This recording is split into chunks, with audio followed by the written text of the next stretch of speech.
नमस्कार प्यारे बच्चों, हम लोग शुरू करेंगे अपना पाठ गुरुत्वाकर्षण। ठीक है, और उसमें सबसे पहले शुरू करेंगे हम लोग न्यूटन का गुरुत्वाकर्षण नियम।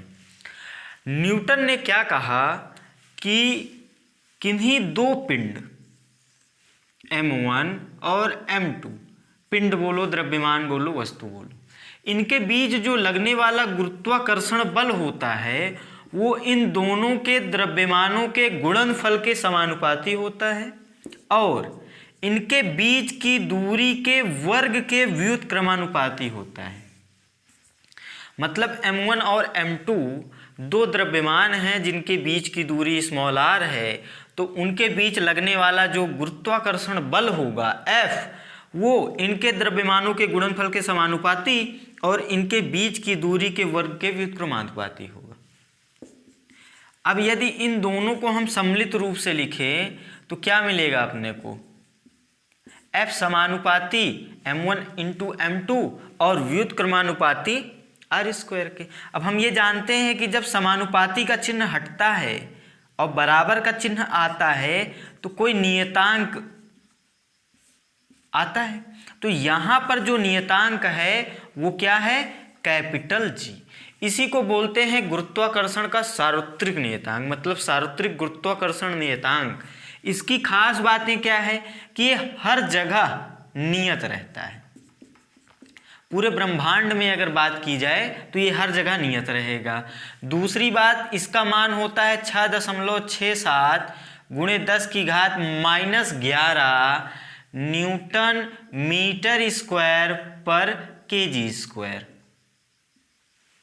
ठीक है, अभी इसके मात्रक पे हम आते हैं। तीसरी बात लिख लो कि ये माध्यम पर निर्भर नहीं करता, मतलब हमने बोल ही दिया कि हर जगह ये नियत रहेगा, मतलब हर जगह नियत रहेगा। कहीं भी ले जाओ, किसी माध्यम में बात करो, पहाड़ पे बात करो, कहीं भी बात करो, ये हर जगह क्या होगा? नियत होगा, पहली बात। दूसरी बात, ये कणों के आकार, इनकी प्रकृति और इनकी स्थिति किसी पर भी निर्भर नहीं करता, तभी तो ये नियत है। क्लियर है?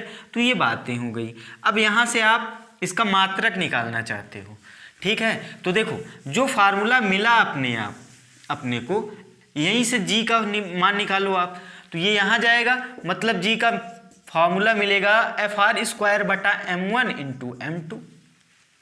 तो मात्रक के लिए क्या करते हैं? सभी राशियों का मात्रक लिखो, तो F का मात्रक होता है क्या? न्यूटन, बल है, R है दूरी, मीटर स्क्वायर, और ये m1 m2 है द्रव्यमान, तो किलोग्राम, और 2 हैं इसलिए स्क्वायर। तो ये है इसका मात्रक। अब यहाँ से आप इसकी विमा भी निकाल सकते हो।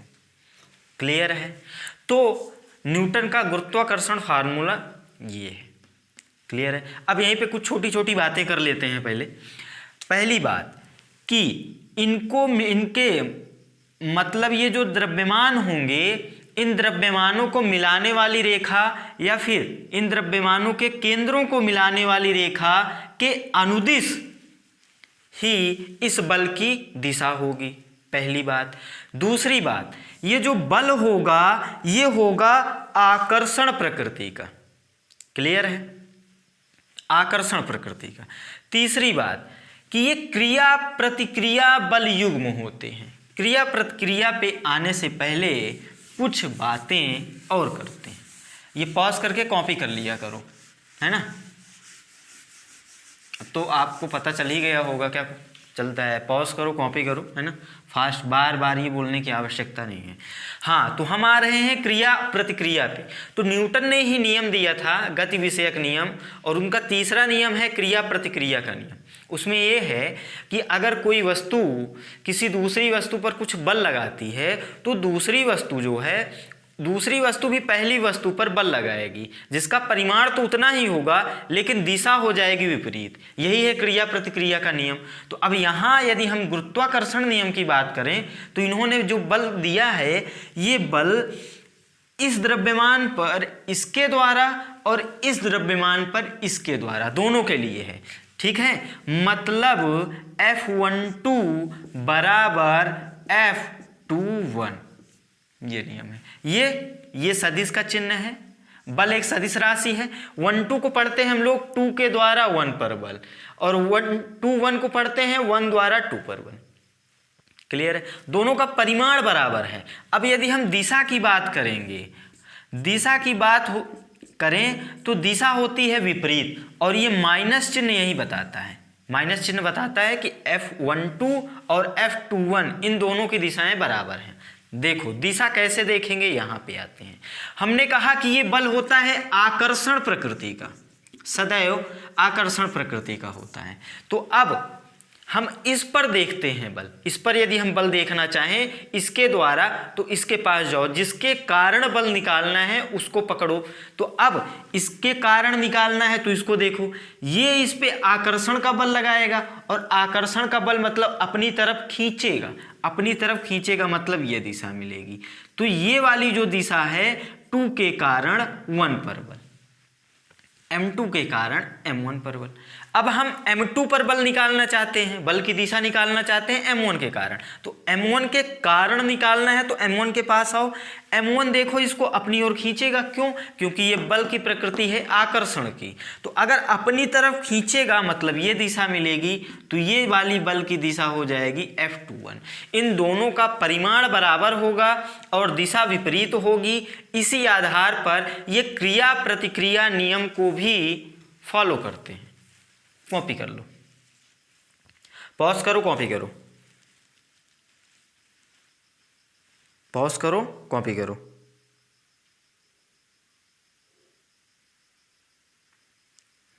कर लिया, चलो अच्छी बात है। अब देखो एक बात ये बोली जाती है, आप जी का मान देखो थोड़ा, जी का जो मान दिया है वो 6.67 × 10⁻⁻11 newton metre square plus kilogram square. ये मात्रक याद रख सको तो ठीक है, नहीं याद रखो तो ये फार्मूला है, ये फार्मूला से निकाल लेंगे। मैं क्यों कह रहा हूँ, क्योंकि इस मात्रक को और इसकी विमा को क्वेश्चंस में पूछा जाता है। ठीक है, आगे बढ़ते हैं। हाँ, मैं ये कह रहा था कि इसके मान को देखो, ये है 10⁻11। समझ सकते हो बहुत छोटा मान है, ये बहुत छोटा मान है। इसी कारण ये जो गुरुत्वाकर्षण बल है ये बहुत छोटा होता है। अन्य बलों की तुलना में हम बात करें, यदि वैद्युत बल या नाभिकीय बलों की बात करें तो बहुत छोटा होता है। और इसी से आप ऐसे भी समझ सकते हो, देखो द्रव्यमान तो हमारा भी है और द्रव्यमान इसका भी है, डस्टर का भी, लेकिन हम दोनों के बीच बल भी लग रहा है इस फार्मूले से। समझ में आ रही है बात? तो अब देखो, चूंकि जी का मान बहुत छोटा है और द्रव्यमान भी कितना होगा, आदमी का मान द्रव्यमान ज़्यादा से ज़्यादा 150 तो बहुत ले लिया मैं, मेरा मान लो कितना होगा, अरे एक जनरल व्यक्ति का मान लो 45-60 kg मान लो, और इसका मान लो डस्टर का। तो द्रव्यमान बहुत कम है और ये दूरी भी बहुत कम है। अब देखो ये इस दूरी का स्क्वायर करोगे तो और ज़्यादा घट जाएगा, मतलब इसका स्क्वायर करते, अच्छा सॉरी मैं इसकी बात कर रहा था जी की मान, तो ये -11 जाएगा, और दूरी क्या है, दूरी बहुत कम है। तो इसके कारण ये जो बल होता है ना बहुत सूक्ष्म का मतलब बहुत कमज़ोर होता है। तो यहाँ पर ये बात भी बोली जाती है। क्लियर है? अब एक बात ये भी जान गए आप कि ये जो गुरुत्वाकर्षण बल होता है ये दुर्बल प्रकृति का होता है। आप ये जान गए कि इसकी दिशा होती है इनके केंद्रों को मिलाने वाली रेखा या फिर इनको मिलाने वाली रेखा के अनुदिश। देखो मैं केंद्र, ये जो बार बार केंद्र शब्द आ रहा है उसको भी थोड़ा सा उसकी बात कर लेते हैं। देखो ये जो फार्मूला है ना ये 2 प्रकार की वस्तुओं के लिए लगेगा। पहली, अगर दोनों बिंदु द्रव्यमान है, बिंदु द्रव्यमान ये, तो इनके बीच ये फार्मूला लगा सकते हो।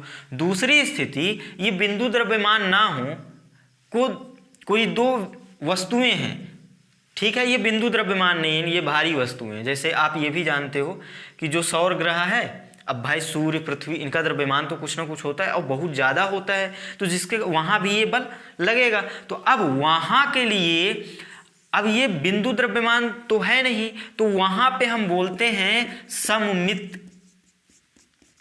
सममिति द्रव्यमान, गोलीय ले लो।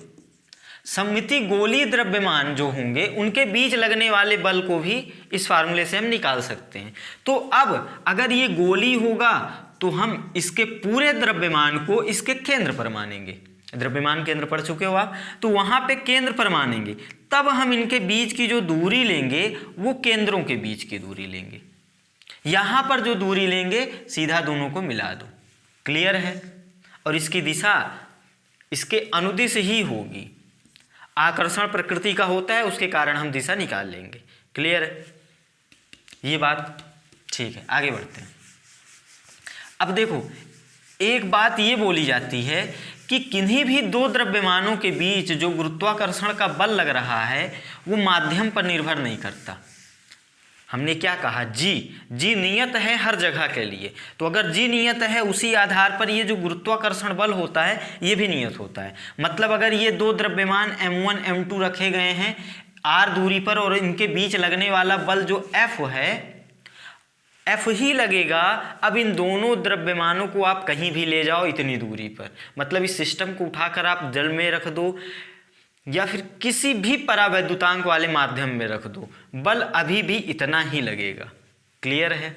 आगे चलें। अब एक कॉन्सेप्ट ये होता है कि दो द्रव्यमानों के बीच लगने वाला जो गुरुत्वाकर्षण बल होता है अन्य द्रव्यमानों की उपस्थिति या अनुपस्थिति पर निर्भर नहीं करता। मतलब ये है कि मान लो ये दो द्रव्यमान दिए गए हैं m1 और m2। अब हम मान लेते हैं m1 पर जो बल लग रहा है F12 लग रहा है, 2 के कारण 1 पर इतना। अब हम कहें कि एक तीसरा द्रव्यमान हम m3 लाए, तो ये बताओ कि अब जो m1 पे बल लगेगा वो F12 ही होगा। अब देखो, दो बातें यहाँ पर बोली जाएगी, एक तो F12 के बारे में और दूसरी F नेट के बारे में।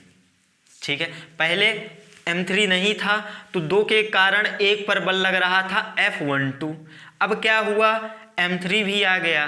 तो अब थोड़ा सोचना, अगर m3 नहीं था तो इसके कारण जो बल लग रहा था वही नेट बल था। नेट मतलब कुल परिणामी बल था। अब क्या हुआ? अगर ये भी आ गया तो ये भी बल लगाएगा, और ये बल लगा रहा था, तो अब 2 बल आ गए। अब 2 बलों का परिणामी निकालेंगे तो कुछ ना कुछ तो आएगा, मतलब जो परिणामी बल है वो तो चेंज हो जाएगा। लेकिन इसकी उपस्थिति होने पर भी ये जो F12 लग रहा था ये परिवर्तित नहीं होगा। मतलब ये आए या ना आए, किसी एक द्रव्यमान के द्वारा किसी दूसरे द्रव्यमान पे जो बल लगेगा वो उतना ही लगेगा। तो ये सेम रहेगा अभी भी, कांस्टेंट, मतलब जितना पहले लग रहा था उतना ही अभी भी लगेगा। क्लियर है ये बात?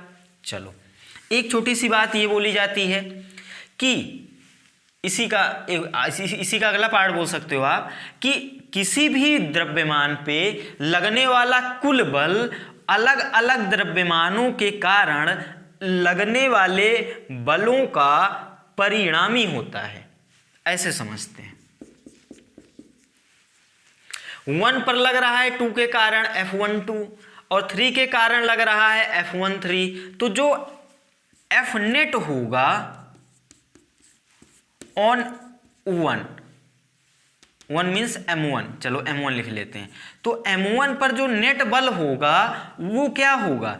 अलग अलग लगने वाले बलों का परिणामी होगा। तो एक बल ये लग रहा था और एक बल इसके कारण लग रहा था, तो ये होगा जो नेट होगा। अब हम सदिश के नियम से ये F नेट निकाल लेंगे इसका, है ना? तो ये कॉन्सेप्ट हो गया। क्लियर है इतना? इसको कॉपी कर लो। अब फिर हम लोग चलते हैं उदाहरण पे। क्लियर है? देखो, अभी बहुत सारे गुण रह गए हैं, उनको हम 1 बाय 1 करते जाएंगे, एग्जाम्पल्स के फॉर्म में करेंगे तो ज़्यादा मजा आएगा। ठीक है, तो अब चलो एग्जाम्पल शुरू करते हैं। इतना समझ में आ गया होगा आपको। पहला एग्जाम्पल लेते हैं, और भाई साहब कह रहे हैं कि दो समरूप गोले हैं। ठीक है, इनका द्रव्यमान मान लो m है और वही निकालना है। पहली बात, एक का द्रव्यमान m1, दूसरे का द्रव्यमान m2। बोला गया है कि ये दो समरूप गोले हैं। अब देखो, इस समरूप इसका अर्थ बताने के लिए ये उदाहरण मैं करवा रहा हूँ। समरूप का मतलब ये होगा कि इन दोनों का द्रव्यमान क्या होगा, बराबर, मतलब m1 बराबर m2 बराबर m होगा, और यही m अपने को निकालना है। क्लियर है। ये कुछ दूरी पर रखे गए हैं r पे। चलो डाटा ले लेते हैं। r का वैल्यू मान लो 1 मीटर, सिंपल कैलकुलेशन हो। क्लियर है। अब इनके बीच जो लगने वाला बल है वो भी दे दिया गया, मान लो 25 न्यूटन। ठीक है, तो आपको m निकालना है, तो फार्मूला लगा दो, F is equal to GM1M2/r²। बोलो F का वैल्यू कितना है, 25। ध्यान रखना मात्रकों के, मात्रक पे जरूर ध्यान देना है आपको। यहाँ पे हम मात्रक किसमें देखेंगे, एसआई पद्धति में रखेंगे। या तो पूरे मानों को एसआई में रखो या सीजीएस में रखो। क्लियर है। तो अब यहाँ पर हम लोग एसआई में कोशिश करेंगे रखने के लिए। एसआई में ही न्यूटन दिया है, एसआई पद्धति है, बल का मात्रक लिख लो। जी का वैल्यू हमको पता है 6.67 × 10⁻11। अब देखो वो जो मात्रक होता है न्यूटन मीटर स्क्वायर पर किलोग्राम स्क्वायर, वो भी एसआई में ही है, कोई बात नहीं। आगे बढ़ो, m1 m2 बराबर हैं, हमने मान लिया है m, और यही m निकालना है, और इनके बीच की दूरी दी गई है 1 मीटर। मीटर भी एसआई पद्धति का मात्रक है, तो रख दो। अगर ये सेंटीमीटर में दिया होता तो हम इसको मीटर में बदलते। अब यहाँ से आपको m का वैल्यू आप निकाल लो, कैलकुलेशन कर लो। क्लियर है। कॉपी कर लो, पॉज करो, कॉपी करो। ये कैलकुलेशन उतनी खास नहीं इसलिए नहीं करा रहे हैं, खास कैलकुलेशन जो होगी उसको कराएंगे। क्लियर है। पॉज करके कॉपी कर लिया करो। हाँ, तो इस सवाल की जो खास बात थी ये कि दोनों गोले जो थे समरूप थे, और यही कारण है इस सवाल को कराने का। क्लियर हो गया होगा आपको। अब अगला उदाहरण देखते हैं।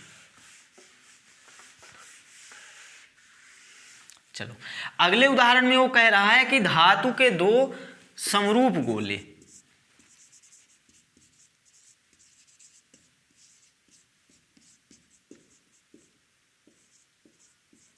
ठीक है। अब देखो ये जो गोले हैं धातु के, आप बड़े बनाओ छोटे बनाओ कोई बात नहीं, धातु के 2 समरूप गोले रखे गए हैं, है ना। अब इनकी त्रिज्याएं, समरूप का मतलब क्या हो गया, चलो द्रव्यमान पे तो द्रव्यमान रहने देते हैं, आप लिख लो, लिखना चाहते हो तो लिख लो। अब देखो समरूप होने का मतलब जैसे वहां पे द्रव्यमान बराबर था, तो यहाँ पे समरूप होने का मतलब द्रव्यमान तो बराबर होगा ही, और ये दिख भी रहे हैं एक जैसे, मतलब इनकी जो त्रिज्याएं होंगी वो बराबर होंगी। अगर ये गोला इस गोले के समरूप है, मतलब एक जैसा दिख रहा है, एक जैसे रूप का है, तो एक जैसे रूप होने का मतलब इसकी त्रिज्या क्या होगी, बराबर। ठीक है। दूसरी बात कह रहा है धातु, दोनों धातु के हैं, मतलब दोनों का मटेरियल सेम है, मतलब ये गोले जिस पदार्थ से मिलकर बने हैं वो पदार्थ सेम है, मतलब दोनों का घनत्व बराबर दिया गया है। द्रव्यमान के बारे में बात नहीं की गई, बोला गया है धातु के दोनों गोले हैं, मतलब इनका घनत्व कितना है, बराबर। अब वो मान लिए हम रो है। क्लियर है। और ये दोनों एक दूसरे को स्पर्श कर रहे हैं, स्पर्श करने की कंडीशन ये होगी। अब देखो समरूप है तो चलो दोनों का द्रव्यमान भी हम मान लें, बोलो। और इनकी त्रिज्या r मान लिए, रो भी माना है हमने। क्यों माना, दोनों का बराबर, क्योंकि ये धातु के गोले हैं, मतलब दोनों का मटेरियल क्या है, समान। दूसरी बात, त्रिज्या हमने r मानी, इसको भी r को भी माना हमने। क्यों माना, क्योंकि ये समरूप हैं। क्लियर है। तो अब देखो अपने को निकालना क्या है, f निकालना है। क्या निकालना है, f। अब यहां तो मैटर फंस गया, आपको कोई डाटा ही नहीं दिया गया, ये रो हमने माना। क्यों, क्योंकि धातु के हैं, मतलब उसका मटेरियल सेम है। आर माना क्यों? क्योंकि वो समरूप है, एक जैसे दिख रहे हैं, त्रिज्या समान है। अब यहाँ पे यदि बल निकालना है तो बल का यदि हम फार्मूला देखें तो फार्मूला होता है G(m1m2) बटा r²। अब यहाँ पे G तो पता है, m1m2 नहीं पता है और ये r नहीं पता है। r क्या होता है? दोनों के बीच की दूरी। तो अब कुछ कॉन्सेप्ट यहाँ पे हम लोग देखते हैं। पहला कॉन्सेप्ट, घनत्व बराबर द्रव्यमान बटा आयतन, इतना जानते हैं हम लोग। अब देखो द्रव्यमान निकालना है अपने को, क्लियर है, और घनत्व तो हमने मान लिया बराबर। क्यों माना? क्योंकि ये एक ही पदार्थ से मिलके बने हैं। और गोले का आयतन हम जानते हैं 4/3 πr³। आर क्या है? त्रिज्या है, जिसको हमने, चलो यहाँ पे फार्मूले में स्मॉल आर है तो इनकी त्रिज्या को हम कैपिटल आर मान ले रहे हैं, क्लियर है। तो अब यदि हम द्रव्यमान लिखें तो द्रव्यमान क्या होगा? घनत्व गुणा आयतन। घनत्व रो माना है हमने और आयतन होता है 4/3 πr³। आर मतलब त्रिज्या, क्लियर है। मतलब दोनों का द्रव्यमान इतना होगा। इतना क्लियर हो गया, मतलब m1 m2 की जगह पर रख सकते हैं। अब दूसरी बात आर की, तो अब ये गोले हैं तो गोले और एक दूसरे को स्पर्श कर रहे हैं तो इनके बीच की दूरी कैसे निकालेंगे? आप ये बोल सकते हो, आपके मन में ये डाउट आ सकता है कि यदि दोनों एक दूसरे को स्पर्श कर रहे हैं तो दोनों के बीच की दूरी 0 होगी। तो ये गलत कॉन्सेप्ट है। हम ये बात मानते हैं, अभी पीछे आपको बताया भी कि जब केंद्रों के बीच की दूरी कह रहे थे तो उसके द्रव्यमान केंद्र को उसके केंद्र पे मान रहे थे। मतलब ये जो गोला है ना, इसके पूरे द्रव्यमान को हम इसके केंद्र पे मानेंगे। तो अब इसके केंद्र पे हम मानेंगे कि m1 और m2 रखे गए हैं तो इनके बीच की दूरी कितना हो जाएगी? r + r मतलब 2r। मतलब r भी पता चल गया अपने को, r पता चल गया। m1 बराबर m2 बराबर रो इंटू 4/3 πr³ भी पता चल गया। अब यही मान यहाँ पे रखेंगे और f का वैल्यू निकालेंगे। क्लियर है? पॉज करो, अपने से सॉल्व करो, कैलकुलेशंस बननी चाहिए आपसे। सॉल्व करो, ये कॉपी कर लिया करो पॉज करके।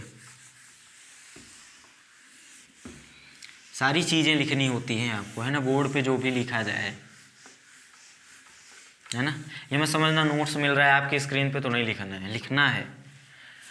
चलो आप सॉल्व कर लिए होगे, आपका आंसर आ गया होगा। हम भी थोड़ी कैलकुलेशन कर लेते हैं। जी के भी रूप में रखते हैं, बाद में कैलकुलेशन करने के बाद देखेंगे। m1 m2 मतलब m² हो गया, दोनों बराबर है, और ये हो गया 2r का स्क्वायर। क्लियर है? ये हो गया जी। m का वैल्यू मिला रो इंटू 4/3 πr³ और पूरे का स्क्वायर, क्योंकि m1 m2 था मतलब m का स्क्वायर था। अब ये हो गया 2 × 4 r²। क्लियर है? तो f का वैल्यू इतना हो गया। बात समझ में आ रही है? अगर वो रो का वैल्यू दे दे, त्रिज्या दे दे तो सॉल्व कर लेंगे। अब यहीं पे इसी का दूसरा पार्ट क्या पूछ सकता है वो, इसी सवाल का पहला पार्ट क्या होगा? रो और आर की वैल्यू देगा, सॉल्व कर लो, या फिर एम की वैल्यू देगा, रो की वैल्यू नहीं देगा तो यहाँ से सॉल्व कर लो। क्लियर है? इसी का दूसरा पार्ट ये बोलेगा जो कि पूछा जाता है और काफ़ी बार पूछा भी गया है, बोर्ड एग्जाम की बात करें या नीट और जेईई मेंस की बात करें, या फिर बहुत सारे जो होते हैं ना स्टेट लेवल के एग्ज़ाम, जैसे UPTU, कॉमेट के, है ना। कॉमेट के तो खैर प्राइवेट वालों के लिए, और वो WBJEE, ये सारे पॉपुलर एग्जाम जो है ना, WBJEE ये वेस्ट बंगाल का है, UPTU अब तो जेईई मेंस लेगा, ये यूपी वालों का है, स्टेट इंजीनियरिंग, है ना। तो इसमें ऐसे सारे छोटे छोटे क्वेश्चंस पूछते हैं और जेईई मेंस और नीट में भी पूछता है। ये मत समझना कि अगर स्टेट लेवल में पूछता है तो जेईई मेंस में नहीं पूछेगा, नीट में तो पक्का ही पूछता है। नीट वाले क्वेश्चन आपके लगभग फिजिक्स की हम बात करें तो 85 से 90% तक जा सकते हैं, जो सस्ते क्वेश्चन पूछता है ना। कहीं बोर्ड में कहीं ना कहीं पूछा रहता है, स्टेट इंजीनियरिंग में पूछा रहता है। चलो हम यहाँ पे आ जाते हैं। हाँ, तो क्वेश्चन क्या कह रहा था कि क्वेश्चन एफ जो है वो आर की कितनी घात के समानुपाती होगा, ये दूसरा पार्ट है। आर मतलब क्या, वो जो गोले थे ना उनकी त्रिज्या के कितनी घात के समानुपाती होगा। तो अब देखो समानुपाती के लिए सारे नियतांकों को हटा दो पिक्चर से, जी भी नियतांक, रो भी नियतांक, रो कहोगे नियतांक। हाँ भाई, अगर एक गोला एक बार फिक्स हो गया, बन गया किसी मटेरियल का, किसी पदार्थ का, तो उसका रो तो फिक्स हो गया ना। 4/3 रो फिक्स, पाई भी फिक्स, यहाँ 4 फिक्स। इन सबको पिक्चर से हटाओ, ऊपर बचा आर। अब ये देखो घात की घात लगती है तो उसका गुणा करते हैं, और ये बटा में है r², तो इसको सिंप्लीफाई करेंगे तो r के पावर 4 मिलेगा। तो दूसरे पार्ट का आंसर ये है कि जो बल है वो r की घात 4 के समानुपाती है। क्लियर है? कॉपी कर लो।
चलो कॉपी कर लिए। आप लोग ये सोच रहे होंगे कि जब आपकी स्क्रीन में नोट्स मिल जाता है तो कॉपी काहे करें, है ना। तो कॉपी करना है। ये कुछ ज़रूरी बातें नोट्स में मिलेंगी, कुछ ज़रूरी बातें यहाँ मिलेंगी। देखो यहाँ पर सारी बातें नहीं बोलकर लिखाई जा सकती, वीडियो बहुत लंबे हो जाएंगे, बहुत समय लगेगा, और कुछ लोगों को ये भी लगेगा कि ये बातें हम जानते हैं, है ना। इसलिए कुछ बातें आपको नोट्स में मिल जाती हैं। चलो अगला उदाहरण देखते हैं।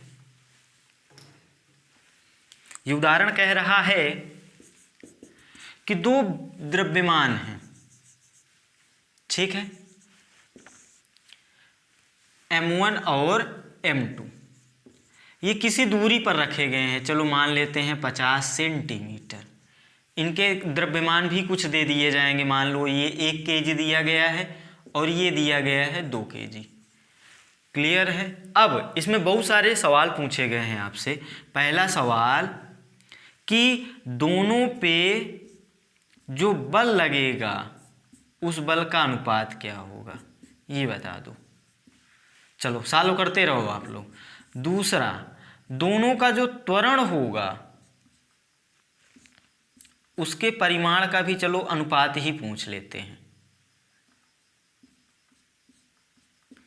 ये कितना होगा। और एक बात ये भी कह रहे हैं कि यदि ये पूरे सिस्टम को उठा के पानी में रख दें तो पहले जो बल लग रहा था और पानी में रखने के बाद जो बल लगेगा उसका अनुपात क्या होगा। क्लियर? अनुपात बार बार ये कहने का मतलब ये है कि ये दोनों आपस में बराबर होंगे या कितने होंगे, यही निकालना है आपको। क्लियर है? चलो शुरू करते हैं कहानी। हम आपको ये बात बोल चुके हैं कि इस स्थिति में इन दोनों के बीच जो लगने वाला बल होगा गुरुत्वाकर्षण का, उसका फार्मूला होगा Gm1m2/r²।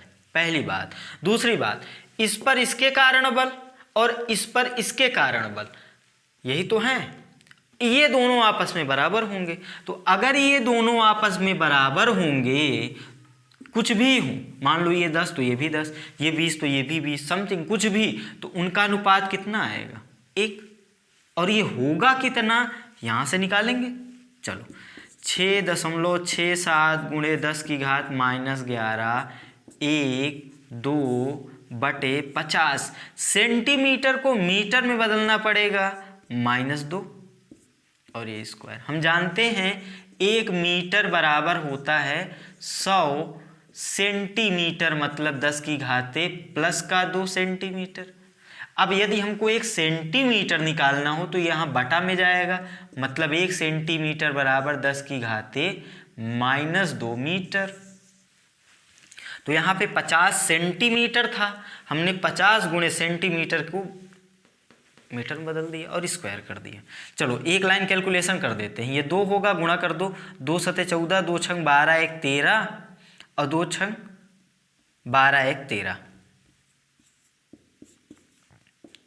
ठीक है, और ऊपर बचा 10 की घात -11। अब देखो ये जब घात का घात लेते हैं तो क्या करते हैं, गुणा करते हैं, और 50 का स्क्वायर करो तो 25 और 2 0 और ये हुआ -4। अब ये -4 ऊपर जाएगा, +4 होगा।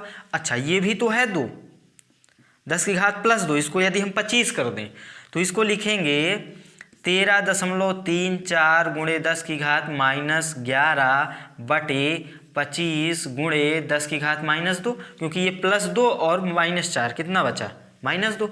अब ये ऊपर जाएगा तो +2 हो जाएगा, ये ऊपर +2 हो जाएगा, मतलब इससे घट जाएगा तो ये -9 बचेगा।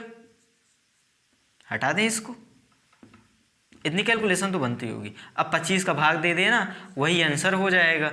और पहले वाला पार्ट मतलब अनुपात कितना होगा, 1, क्योंकि F12 बराबर F21। क्लियर है। अब दूसरे वाले पार्ट में कह रहे हैं त्वरण का अनुपात। त्वरण का अनुपात, इसको कॉपी कर लो, मतलब कॉपी कर लो, पॉज करके कॉपी कर लो। मतलब दोनों द्रव्यमानों का त्वरण निकालना है आपको। भाई बल लग रहा है तो त्वरण तो आएगा ही, और त्वरण का फार्मूला जानते हो आप क्या, त्वरण A बराबर होता है F/m, मतलब द्रव्यमान बटा बल बटा द्रव्यमान। अब आप बल निकाल चुके हो, इसके कारण इस पर और इस पर, इसके कारण, ठीक है, और इसके कारण इस पर, मतलब दोनों के लिए निकाल चुके हो आप। तो अब यहाँ पे आप त्वरण भी निकाल सकते हो दोनों का। तो अब यदि 1 की बात करें, पहले वाले के त्वरण की बात करें, तो ये बल हो गया। बल पीछे हम निकाल चुके हैं, मान लो कितना आया था वो, 13.314 10 की घात -9/25 इतना आया था। ठीक है, आपको अनुपात निकालना है, त्वरण नहीं निकालना है। चलो आप तो निकाल भी लेना। m कितना है, 1 kg। इसको सालो कर लो, इतना तो सालो कर सकते हो आप। तो यहाँ से ये पहले का त्वरण मिल जाएगा, इसको मान लेते हैं, क्या मानोगे, a मान लो। अब चूंकि अपने को निकालना है अनुपात, तो अनुपात पे आते हैं। अब यदि दूसरे वाले का त्वरण निकाले, यहाँ पे ध्यान रखना परिमाण निकाल रहे हैं, तो बल तो सेम ही रहेगा ना, क्योंकि इसके कारण इस पर जितना बल लग रहा है उतना ही बल इसके कारण इस पर लग रहा है। तो यहाँ पर बल तो अभी भी वही होगा। अब जो द्रव्यमान m1 का था, अब द्रव्यमान m2 का हो जाएगा, मतलब इस पर त्वरण निकालेंगे तो इसके द्रव्यमान से भाग देंगे। F का मान पता है आपको,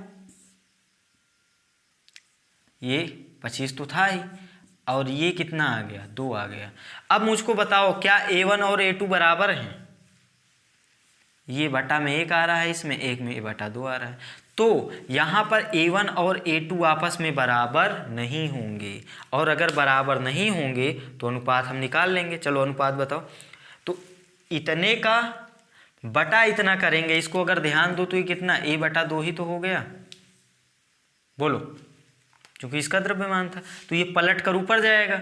जब अनुपात लेंगे हम तो कि इसका A लिखेंगे और बटा 1 लिखेंगे, और फिर इसका A लिखेंगे बटा 2। ये बटा 1 क्यों लगाया हमने, इसको बटा 1 भी तो लिख सकते हैं। ये 2 ऊपर जाएगा तो अनुपात कितना आ गया। क्लियर है। या यहीं पे अगर थोड़ा इसको कॉपी कर लो, कर लिया कॉपी। अब यहीं पे यदि हम थोड़ा सिंप्लीफाई करें, आपको फार्मूले के रूप में यदि लिखना चाहो आप, तो कैसे लिखोगे देखते हैं। अब जो F12 है वही तो F21 है, इसको हम F मान लेते हैं। क्लियर है? तो जो A1 होगा वो होगा F/m1, बोलो, और जो A2 होगा वो होगा F/m2, बोलो।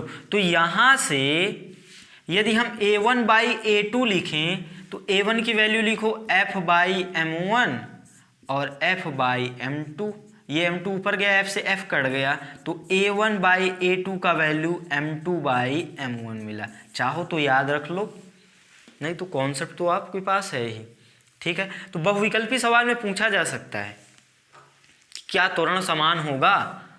आप कहोगे नहीं, हो सकता है और नहीं भी।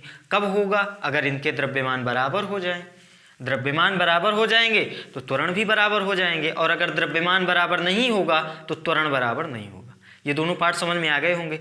तीसरा पार्ट मैंने पहले ही बोल दिया कि इनको कहीं भी ले जाओ, किसी भी माध्यम में डुबो दो तो भी बल कितना लगेगा? जितना पहले लग रहा था। तो पहले मान लो F लग रहा था, पानी में डुबो दो तब भी F ही तो लगेगा, तो दोनों का अनुपात कितना होगा? 1। कर लो कॉपी, पॉज करो, कॉपी करो। सवाल समझ में आ गया होगा आपको। क्लियर है? पॉज करो, कॉपी करो।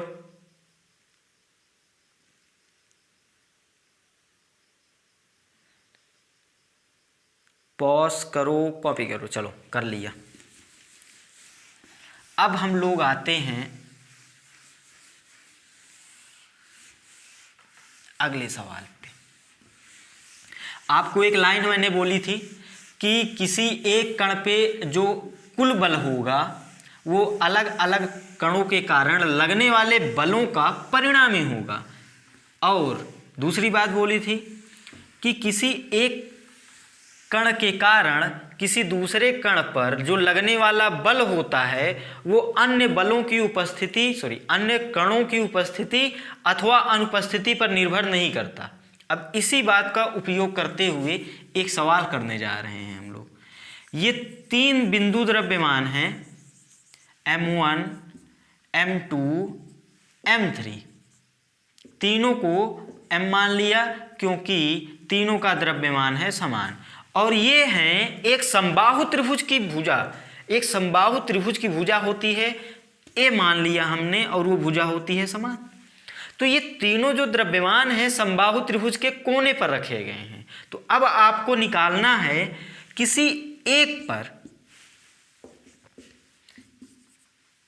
किसी एक कण पर F नेट निकालना है आपको। सवाल समझ में आ गया?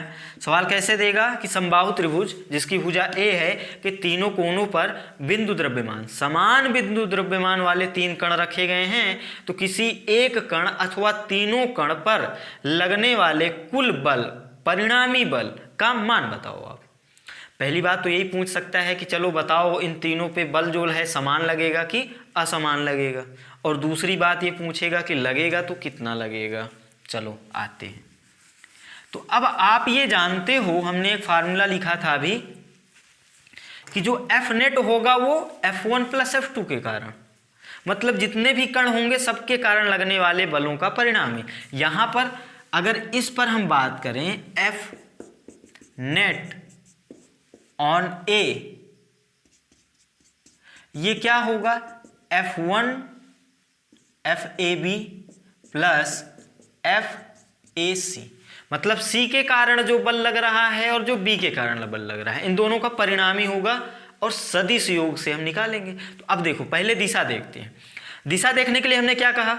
जिस कण के कारण आप निकालना चाहते हो उस कण के पास जाओ। इसके कारण इस पर निकालना है तो इसके पास जाओ। ये देखो, इसको आकर्षित करेगा मतलब अपनी ओर खींचेगा। इसी प्रकार ये भी इस पे आकर्षण का बल लगाएगा मतलब अपनी तरफ खींचेगा।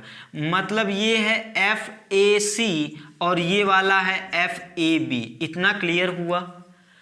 अब देखो, वेक्टर का एक कॉन्सेप्ट होता है कि यदि दोनों सदिश जो हैं वो उनके परिमाण बराबर हैं तो उनका जो उनका जो परिणामी सदिश होता है उनके कोण अर्धक पे होता है, पहली बात। और दूसरी बात, 2 सदिशों का परिणामी सदैव बीच से जाता है, तो सदिश तो यहाँ बीच से जाएगा, पहली बात।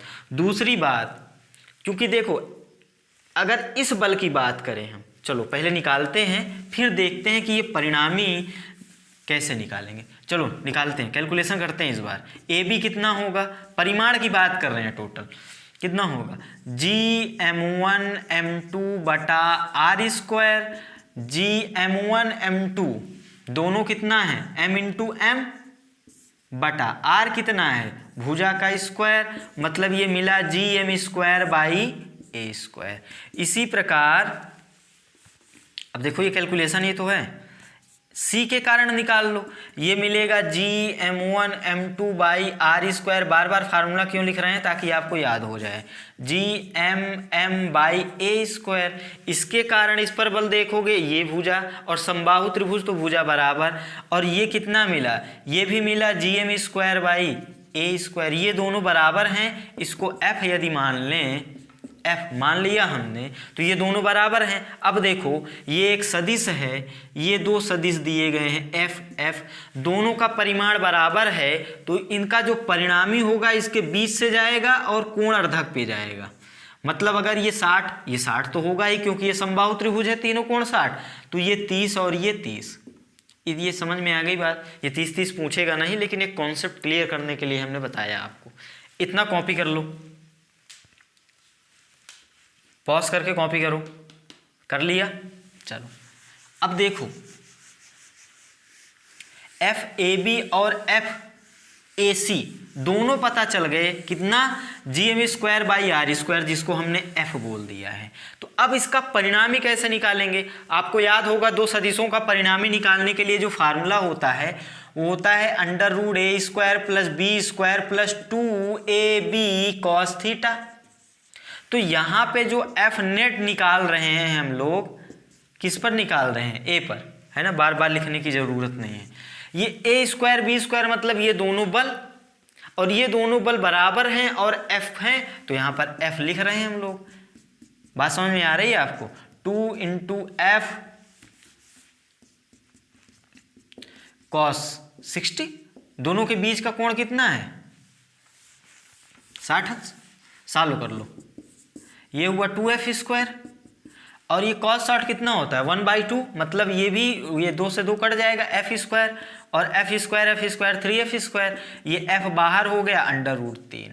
तो ये है अपना परिणामी बल, लेकिन यहाँ F की वैल्यू रखनी पड़ेगी आपको भी।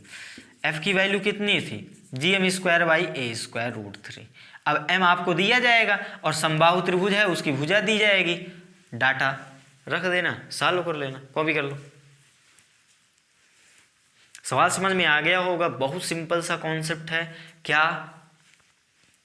कि किसी भी एक कण पे जो परिणामी बल होगा वो अलग अलग कणों द्वारा लगाए गए बलों का सदिश योग होगा। क्लियर है। अब चलो प्रैक्टिस के लिए एक सवाल और कर लेते हैं। इस बार एक ले लेते हैं वर्ग। आप जानते हो वर्ग क्या होता है, भुजाएं बराबर होती हैं और कोण कितना होता है, 90 अंश। अब ये चार, इनके कोने पर 4 बिंदु द्रव्यमान रख दिए गए, चारों का द्रव्यमान हमने m ले लिया, क्लियर है, और इसकी भुजा ले ली a। अब वर्ग है तो भुजाएं क्या होंगी, बराबर। बात समझ में आ गई। तो अब ये पूछेगा कि किसी एक पर अथवा प्रत्येक पर आप निकालो F नेट। तो अब देखो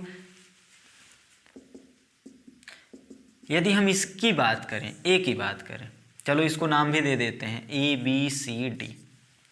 तो A पर देखें तो B अपनी ओर खींचेगा इसको, ये दिशा है ना, भुजा A है, हमको पता चल गया, यहाँ से मिटा देते हैं ताकि साफ बने चित्र। D भी अपनी ओर खींचेगा, मतलब आकर्षण प्रकृति का। अब देखो C की दिशा पता करने के लिए हमने क्या कहा था कि ये केंद्रीय बल है, मतलब इनको मिलाने वाली रेखा के अनुदिश होगा। तो पहले इनको मिला दो और ये होगा अनुदिश, और ये जो रेखा होगी ये विकर्ण होगी इस वर्ग का। क्लियर है, क्योंकि ये कोने पर रखे गए हैं। अब देखो यहाँ पर अगर हम FAB की बात करें तो कितना मिलेगा, GMM मतलब m² बाई ए स्क्वायर, है ना, वही फार्मूला लगाया है हमने, F = GM1 M2 बटा आर स्क्वायर। थोड़ा शॉर्ट चल रहे हैं, फास्ट चल रहे हैं, इसको F मान लिया हमने। क्लियर है। अब देखो अगर यहीं पर एफ ए डी की बात करें, ये कितना होगा, ये होगा ए डी, इसके कारण तो ये भी दोनों के द्रव्यमान से, मतलब ये हुआ एम स्क्वायर और बीच की दूरी ए स्क्वायर, ये भी तो एफ ही आ रहा है। अब चलो सी के कारण देखते हैं, ये हुआ जी एम एम, अभी भी दोनों के द्रव्यमान तो सेम है, एम एम मतलब एम स्क्वायर बटा आर स्क्वायर, आर क्या होता है, इनके बीच की दूरी मतलब ये वाली दूरी मतलब ए सी, और ए सी आप अगर ध्यान दो तो इस त्रिभुज के लिए मतलब त्रिभुज ए डी सी के लिए ये 90 अंश था, तो ये हो गया कर्ण, और पाइथागोरस प्रमेय लगाते हैं ना, लंब का स्क्वायर प्लस आधार का स्क्वायर बराबर कर्ण का स्क्वायर। अब ये भुजा ए है, ये भुजा ए है, तो ये आता है a अंडर रूट 2।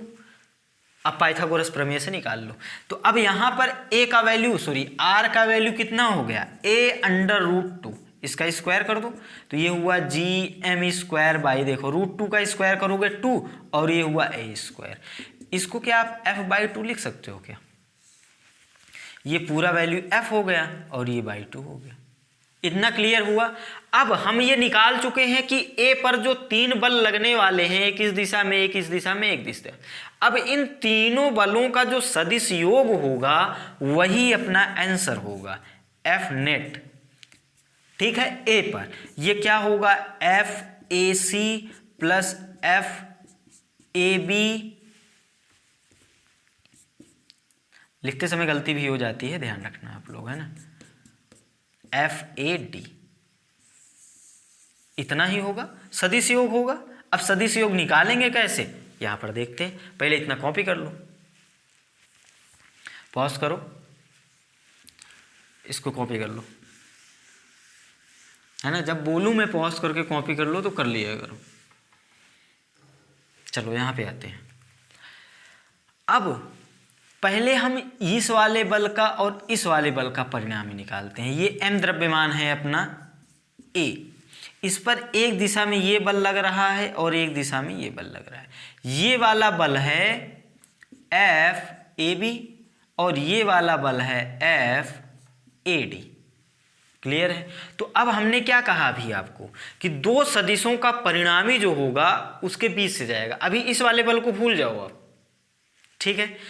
तो इन दोनों का परिणामी इसके बीच से जाएगा, पहली बात। दूसरी बात हमने कही आपको कि अगर ये दोनों सदिश परिमाण में बराबर होंगे, अगर परिमाण में बराबर होंगे तो जो परिणामी होगा एकदम बीच से जाएगा, मतलब कोणार्धक पे जाएगा। और ये कोण 90 है मतलब 45 पे जाएगा। ये एफ नॉट मान लेते हैं इसको। ये एफ नॉट क्या है, एफ ए बी और एफ ए डी का परिणामी है। क्लियर है। ये वाला कॉन्सेप्ट आपको मैंने क्यों बताया था कि अगर दोनों सदिश के परिमाण बराबर होंगे तो कोण अर्धक पे जाएगा, इसीलिए बताया था। क्योंकि अब देखो इसका जो विकर्ण था वो भी कोण अर्धक पर ही होता है, वर्ग का, और इन दोनों का परिणामी भी कोण अर्धक पर ही है। मतलब एफ नॉट की दिशा और एफ ए सी की दिशा एक ही तो हो गई। मतलब इसी दिशा में अपना एफ नॉट है, एफ नॉट क्या है, एफ ए बी और एफ ए डी का परिणामी, और इसी दिशा में अपना क्या है, एफ ए सी। बात समझ में आ रही होगी। तो इसको क्या हम ऐसे बना सकते हैं क्या, देखो बनाना ही तो है ना। ये डायग्राम जरूर बनाना है, पहले ये फिर इसके बाद ये वाला। ये एम द्रव्यमान है ए वाला और इस पे दो बल लग रहे हैं।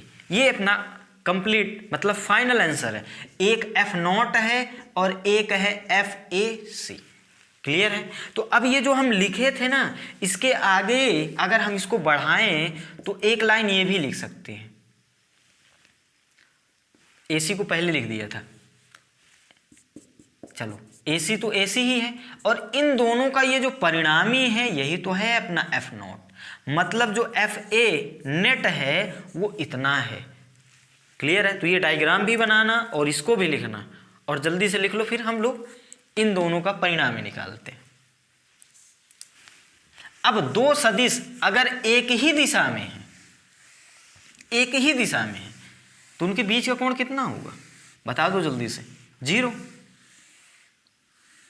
अरे ये लिख लिए ना, बीच का कोण क्या होगा, 0। सदिश थोड़ा बहुत तो पढ़ के आए हो आप। अगर दोनों सदिश एक ही दिशा में है तो बीच का कोण 0, अगर दोनों सदिश विपरीत दिशा में है तो बीच का कोण 180 अंश।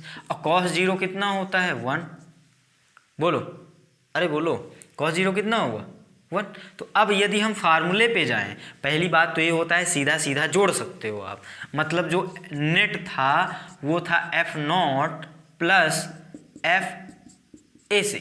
अब पहले F0 निकालो, ये तो अभी हम आगे बता देंगे।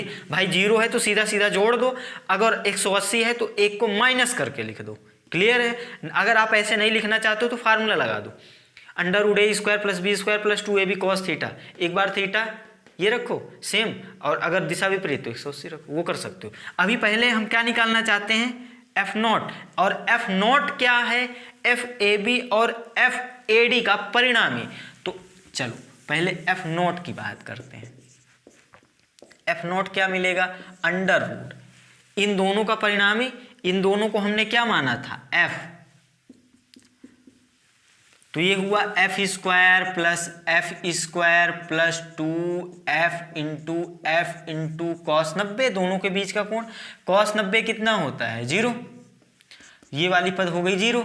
F² 2F², 2 चलो लिखते हैं रूट में 2F², F बाहर हो गया मतलब F√2, मतलब F0 की वैल्यू अपने को पता चल गई। क्लियर है। अब देखो यहाँ पे, अब F0 और FAC एक ही दिशा में है, इनको सीधा सीधा जोड़ दो। F0 का वैल्यू F√2 और FAC का वैल्यू देखो पीछे F/2 आया था। तो ये है अपना आंसर, इसको लासा लेके सालो कर लो और फिर F की वैल्यू डाल दो यहाँ पे, तो अपना आंसर हो जाएगा। आप चाहो तो वो वाला फार्मूला लगा देना इन दोनों का परिणामी निकालने के लिए, लेकिन ये छोटी सी बात है कि जब एक ही दिशा होती है तो सीधा जोड़ दो, दिशा विपरीत होती है तो एक को माइनस करके जोड़ दो। अब बीच में कुछ कोण है तब फिर जाओ, क्या मतलब है फार्मूला लगा के यहाँ 0 फिर 1 साल करो, है ना, समझ गए यार। आगे चल दें, कॉपी कर लो, पॉज करके कॉपी कर लो, चलो आगे चलते हैं। अब एक सवाल लास्ट जो है वो ये कह रहा है कि 2 बिंदु द्रव्यमान रखे गए हैं और वो साम्यावस्था में है। साम्यावस्था मतलब ये है कि उनके बीच जो गुरुत्वाकर्षण बल लग रहा है ना वो बहुत बड़ा नहीं है ना, वो बहुत प्रभावी नहीं है, बहुत दुर्बल है, मतलब आराम से दोनों पिंड जो हैं अपनी स्थिति बनाए हुए हैं। क्लियर है। अब कह रहा है कि एक पिंड को हम इनको मिलाने वाली रेखा के बीच में रखना चाहते हैं, रख दिए। तो वो स्थिति बताओ जहां पर ये जो बल, ये जो पिंड रख रहे हैं इस पर जो लगने वाला परिणामी बल हो वो 0 हो, वो बताना है आपको। चलो देखते हैं सवाल क्या कह रहा है। M1 M2 ये 2 पिंड, 2 द्रव्यमान हैं, ये किसी दूरी r पर रखे गए हैं। ठीक है, आप चाहो तो इनको बराबर मान लो या कुछ डाटा ले लो, 1 kg 2 kg कुछ। ठीक है, हम अभी कॉन्सेप्ट सीख रहे हैं, हम m ले रहे हैं। अब क्या कह रहा है कि एक द्रव्यमान M3 है, ठीक है M3, और उसको वैल्यू दे दिया उन्होंने 1 kg। अब ये कह रहे हैं कि M3 को इन दोनों द्रव्यमानों को मिलाने वाली रेखा पर रखना है, और आप वो स्थिति बताओ कि M2 से या फिर M1 से कितनी दूरी पर रखें ताकि M3 पर जो कुल परिणामी बल लगे वो कितना लगे 0। कुल परिणामी बल 0 लगने का मतलब है कि ये जो M3 रख रहे हैं ये साम्यावस्था में रहेगा। भाई साम्यावस्था का मतलब क्या होगा, ये एक वस्तु है, इस पर एक बल इस दिशा में लग रहा है और एक बल इस दिशा में लग रहा है, तो ये साम्यावस्था में होगी या स्थिर अवस्था में होगी कब, ये वाला बल इस बल के बराबर हो जाए, ये एक दूसरे को कैंसिल कर देंगे।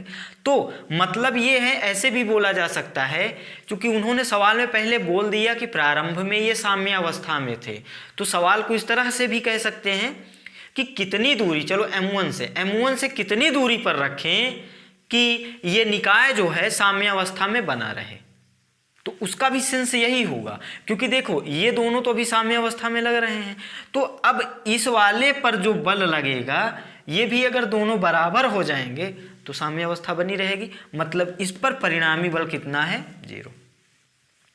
सवाल समझ में आ गया आपको? चलो, सवाल आपको लिखा हुआ मिल जाएगा नोट्स में।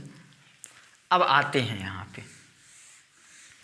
अब देखो, हमको इन दोनों द्रव्यमानों को मिलाने वाली जो रेखा है,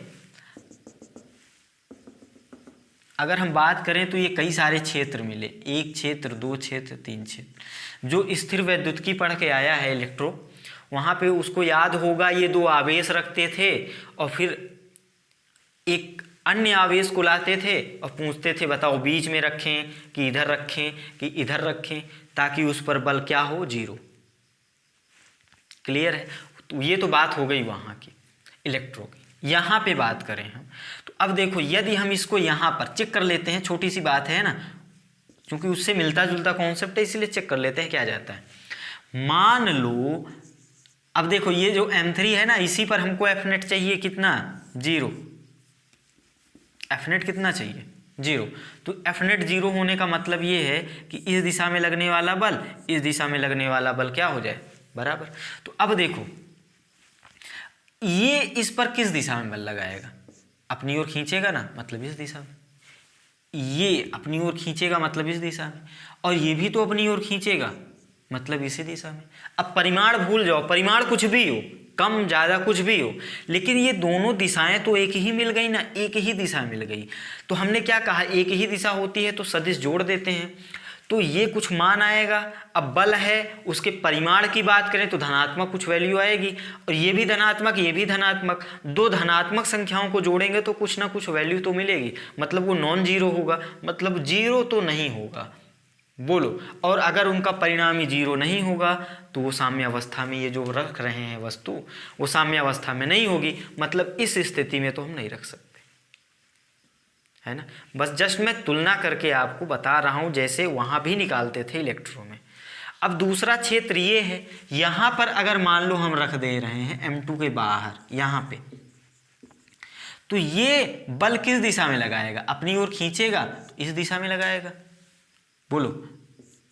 और ये वाला भी अपनी ओर खींचेगा, मतलब ये वाला भी इसी दिशा में बल लगाएगा। सेम कॉन्सेप्ट, एक ही दिशा है, कुछ ना कुछ मान होगा, जोड़ेंगे तो नॉन जीरो आएगा। मतलब ये स्थिति जो होगी M3 के लिए, ये भी साम्य अवस्था में नहीं होगी। M3 के लिए बात कर रहा हूं मैं, ध्यान रखना आप।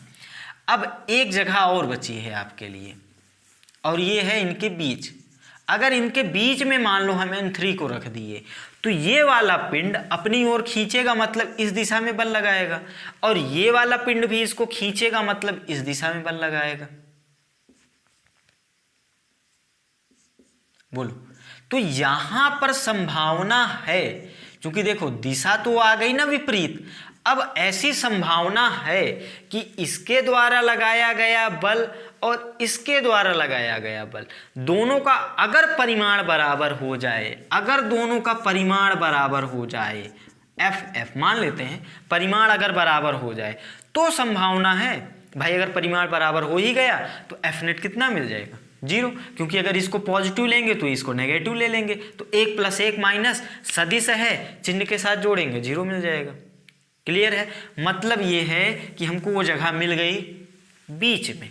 अब चूंकि आपको दूरी भी पूछी जा रही है, ये बना लेना डायरेक्शन।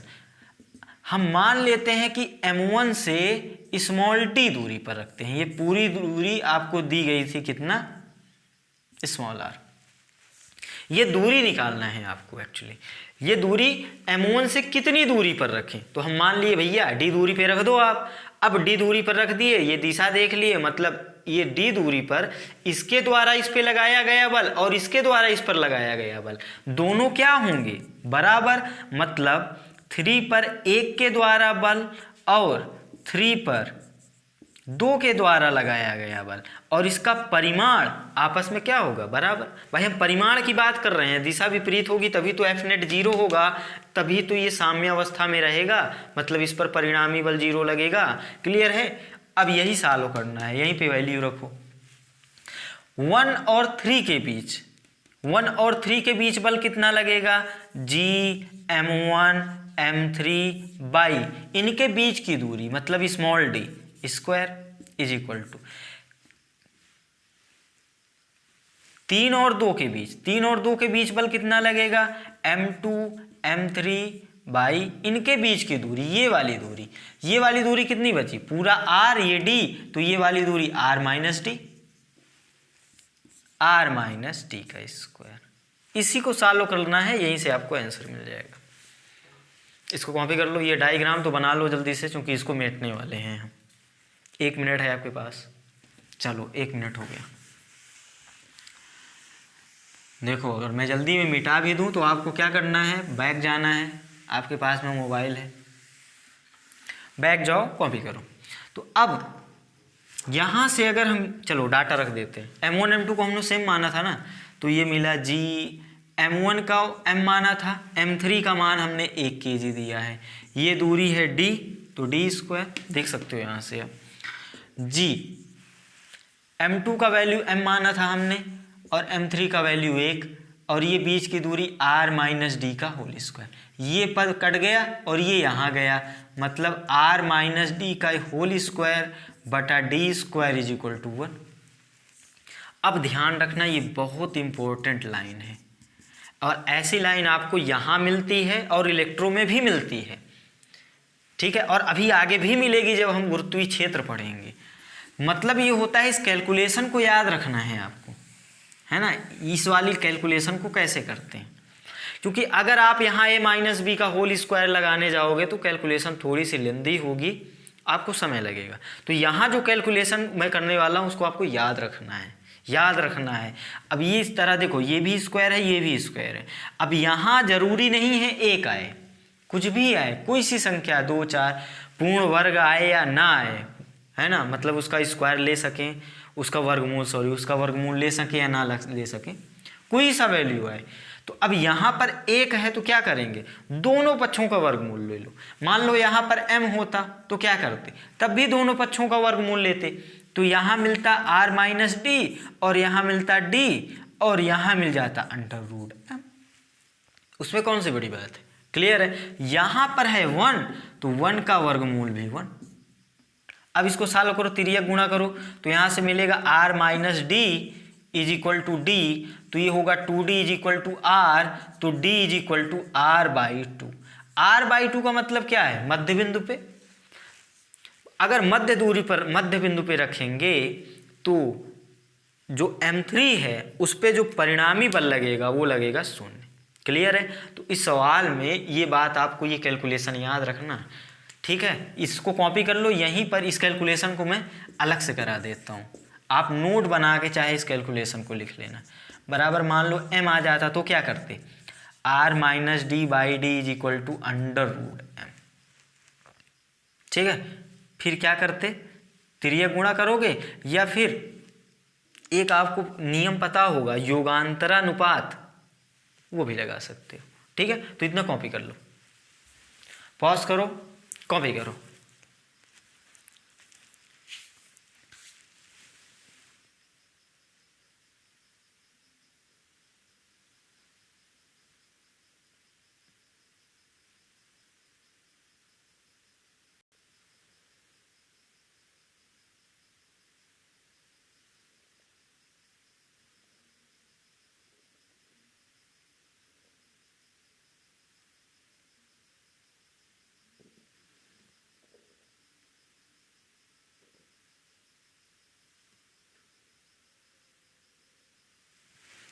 चलो कॉपी कर लिए। एक छोटी सी बात और कर लेते हैं, ये जो फार्मूला पढ़ा आपने F is equal to GM1M2/r², अब इसमें जो F का मान है वो आपको रखना है SI पद्धति में। ये अगर SI वाले लें, ये वाले SI वाले लें, अगर सबको CGS में ले रहे हो तो सबको CGS में या सबको SI में। हम कोशिश करेंगे, हमारी जो प्राथमिकता होगी वो ये होगी कि हम सबको क्या लेंगे, SI पद्धति में। क्लियर है। अब मान लो F का मान, एक सवाल ले लें हम लोग जिसमें M1 M2 का मान दे दिया जाए, R का मान दे दिया जाए, और F का जो मान दे वो F का मान दे 1 मिलीग्राम भार। m1 बराबर m2 बराबर मान लो 2 kg दिया है, मान लिया है हमने, और बीच की दूरी मान लो 1 मीटर दिया है। तो अब आपको निकालना है क्या? Capital G. सॉल्व करो, सवाल लिख लो, स्क्रीन को पॉज करो और अपने से आंसर निकालो और अपने आप को झांको अपने अंदर, है ना। यही तरीका होता है, सवाल जब अपने से करते हैं तभी पता चलता है।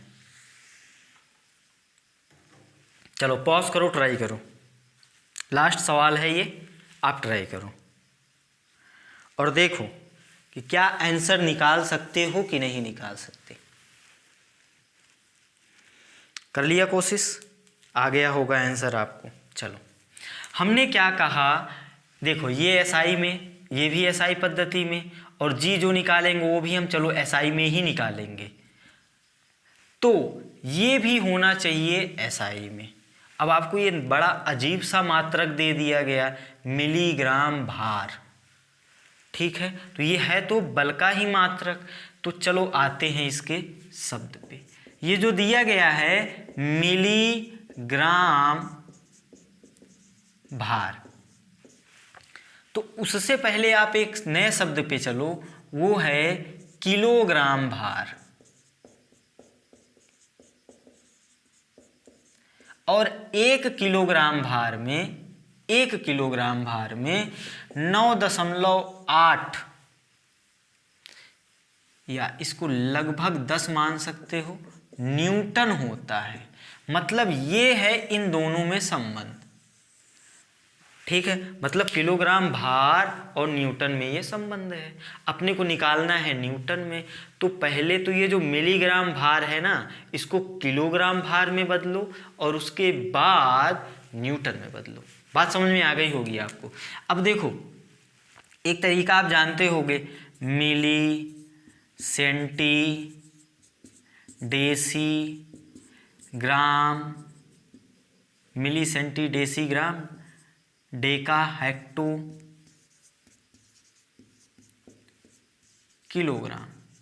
अब मुझको नहीं पता ये किस तरीके से आप लिखते हो, मैं ऐसे लिखता हूँ, ऐसे एक बार बोल देता हूँ आपको समझ में आ जाए। तो जब ऊपर से नीचे से ऊपर जाएंगे तो 10 की घात माइनस में लगाएंगे, माइनस घात, और जब ऊपर से नीचे आएंगे तो 10 की घात लगाएंगे प्लस। कैसे लगाएंगे देखो, आपको एक बड़ा परिचित उदाहरण आपको याद है, 1 किलोग्राम बराबर 1000 ग्राम। इसी से चेक करते हैं कि जो मैं कह रहा हूँ सही है क्या। +3 हो ना। अब देखो ऊपर से नीचे आए, किलो से ग्राम, तो जहाँ से चलना है आपको और जहाँ पे जाना है दोनों पे गोला बनाओ। किलो से ग्राम में जाना है तो किलो पे खड़े हो जाओ, किलो को मतलब मूंद लो, मूंद लो मतलब छिपा लो। तो अब यहाँ पे 1 2 3 कितने पैर चले आप, कितने स्थान, कितने कदम चले, 3, तो घात प्लस की 3। तो अब इसी प्रकार हम मिलीग्राम से ग्राम में जाना चाहते हैं, तो 1 मिलीग्राम से हम कहाँ जाना चाह रहे हैं, किलोग्राम में। तो मिली यहाँ नीचे है और किलो ऊपर है, तो इस दिशा में चलोगे और घात कैसी लग जाएगी, माइनस की। यहाँ से जाना है आपको यहाँ पर, तो इसको छिपा लो, यहाँ से चलना है, कितने कदम चलोगे, 1 2 3 4 5 6, माइनस का 6 क्योंकि नीचे से ऊपर जा रहे हो, ये हो जाएगा किलोग्राम। ये मेरा तरीका है, आपके पास जो तरीका हो उससे बदलो, कोई तरीका नहीं है तो सीख लो। क्लियर बात। मान लो ग्राम से मिलीग्राम में आओ, तो अब ग्राम से मिलीग्राम में, तो 1 2 3, तो 10 की घात 3, लेकिन ऊपर से नीचे आ रहे हो तो पॉजिटिव, मतलब 10 की घात प्लस के 3। अगर यहाँ से मान लो मिलीग्राम को आप ग्राम में बदलो, तो 1 2 3 और नीचे से ऊपर मतलब माइनस, मतलब 1 मिलीग्राम में 10 की घात -3 ग्राम। क्लियर हो गया होगा आपको। इसको लिख लो, चलो यहाँ पे बदल देते हैं। अब देखो हमको क्या पता चला, 1 मिलीग्राम बराबर 10 के घाते -6 किलोग्राम, है ना, शॉर्ट में लिख दिए जल्दी से, किलोग्राम। अब देखो ये तो हो गया किलोग्राम, लेकिन अगर थोड़ा जगह चाहिए यार। देखो ऐसे 1 मिलीग्राम बराबर 10⁻⁻⁶, ये सब लिख लेना आप पॉज करके, किलोग्राम। ठीक है, ये दोनों आपस में बराबर हो गए। ये तो क्लास 6-7 में पढ़ते आ रहे हैं हम। अब यहाँ यदि हम भार लगाएंगे तो यहाँ भी भार लगा दो। क्लियर हुआ? तो अब देखो इतना बराबर इतना तो पता चल गया, लेकिन किलोग्राम भार को भी काहे में बदलना है अपने को? न्यूटन में। तो 10 का गुणा करना पड़ेगा, है ना। आप 9.8 का भी कर सकते हो। तो ये -6 था, 10 का गुणा कर दो। अब ये काहे में मिल जाएगा? न्यूटन में। मतलब 10⁻⁻5 न्यूटन। मतलब इस सवाल के लिए जो अपना F है ना, इतना है, इतना मतलब 10⁻⁻5 न्यूटन। और जो फार्मूला लगाएंगे उसमें F का वैल्यू कितना रखेंगे? 10⁻⁻5। तो ये सारे वैल्यू रखना, कैलकुलेशन करना, जी का मान निकालना। क्लियर है? कॉपी कर लो।